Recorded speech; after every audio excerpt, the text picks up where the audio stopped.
Hi, and welcome to this short episode of Sticky Note Marketing. I'm coming at you today with a miniature episode because I just got off a training that really inspired me. I got some great questions all about how to create a repeatable marketing system, and I want to share them with you now. So get that pen and that sticky note ready. So if we haven't met before, I'm Mary Zarnecki. I am a marketing strategist. I am a speaker. I work with executives as well as entrepreneurs. And today I want to share with you a couple of the keys that I shared during this long workshop in a mini format here in our workshop today. So today I am addressing a key problem. I hear from a lot of either business leaders and corporations and enterprises, as well as small local business owners, that they feel like they're being pulled back and forth, bouncing between these different marketing tactics, keeping themselves up at night asking questions like, well, how do I use TikTok? Or should I be testing my email subject lines? And what can I actually do to get out of this feast or famine cycle where I don't know if I'm really going to be hitting those marketing objectives, if I'm really going to be creating consistent revenue and hitting those sales goals that I've set for myself. If that's you, then tune in because this is going to be your quick hit on how to make this happen for you. So what I want to walk you through are the 3 keys that I went into detail in my workshop today, but just you can get started with just the information I'm going to give you here today. So the first thing I hear is that, well, Mary, my marketing's just not working. People just aren't listening. I can't get in front of the right audience. And my big question is, well, is it that you're not getting in front of the right audience? Or is that you're not saying something that is going to pique their curiosity? The first question I ask is that curiosity question because that's where relationships start. Whether you're trying to get someone interested in you romantically or whether you're trying to get a customer to buy from you, you need to get them to be curious. They want to know more. We want them to ask us for more information. How do they get to know us better? So we need to create that curiosity. So my question is, well, if you're in front of any kind of audience, what is it that you're saying to them? And are you talking more about you or are you talking about them? All right, so what do I mean by that? Let's just take, for example, a website.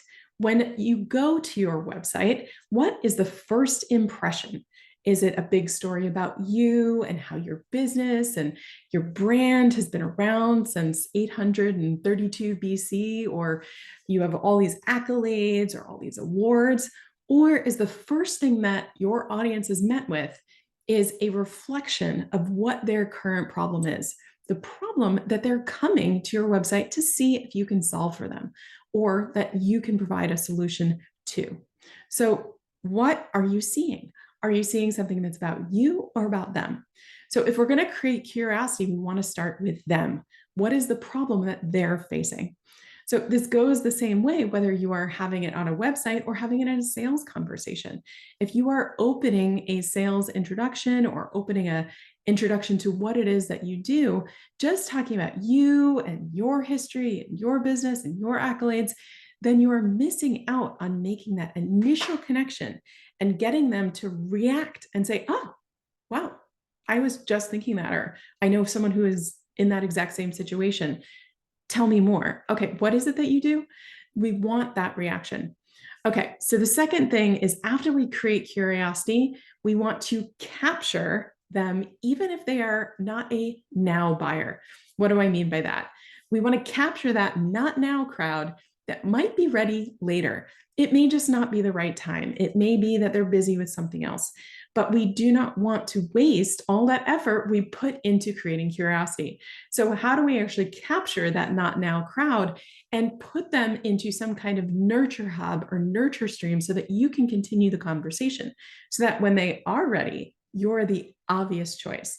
Now, this works for products, it works for services, it works for whether you're a service provider or a product seller.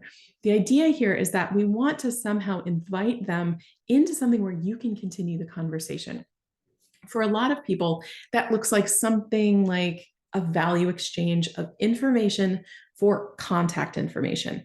So we are going to give them some kind of information or guide, or maybe it's even a coupon or a freebie, whatever makes sense for your business. But we are going to give them something of value not a sales pitch. This is a big mistake I see even smart marketers making, is they consider that the thing that I'm going to sell you, or I'm going to not even sell you, in this case, it's free, but I'm going to give you is really just a sales piece. We don't want that. We want this thing that we are going to give them actually delivering value, because what they're giving us, their contact information, is valuable to them.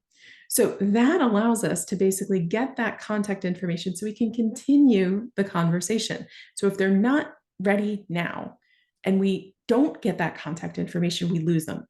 And if we assume, oh, well, they'll find us again when they're ready, no, they won't, because someone else will have captured them. Someone else will be continuing the conversation with them, and we will lose them to your competition.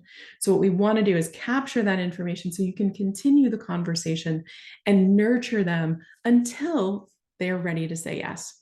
Now, last but not least, the third part of this is going to make sure that you have those elements in your marketing system that are going to remove the risk so that they commit, right? We want to remove anything that is keeping them from saying yes to you. If we want to accelerate that not now crowd to the ready to commit crowd, then we can remove those obstacles in their way, move them through that buyer's journey.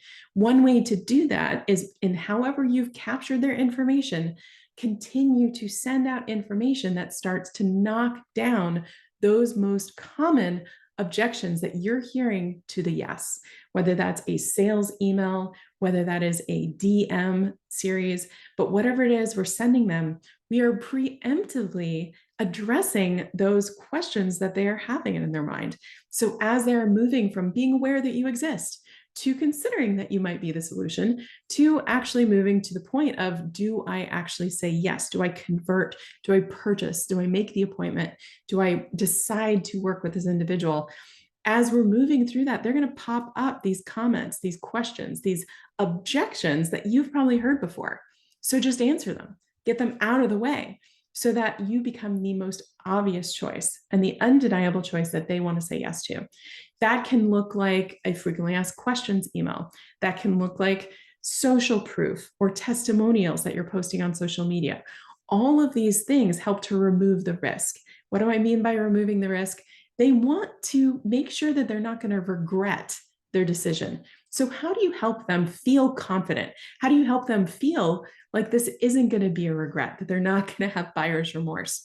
So that social proof lets them kind of borrow the experience that others have had with you so that they can step into their shoes and say, oh, okay, well, that person kind of looks like me and they had this kind of experience. So that's kind of what my experience would expect it to be. Okay, that feels good to me. So that moves them one step closer to the yes.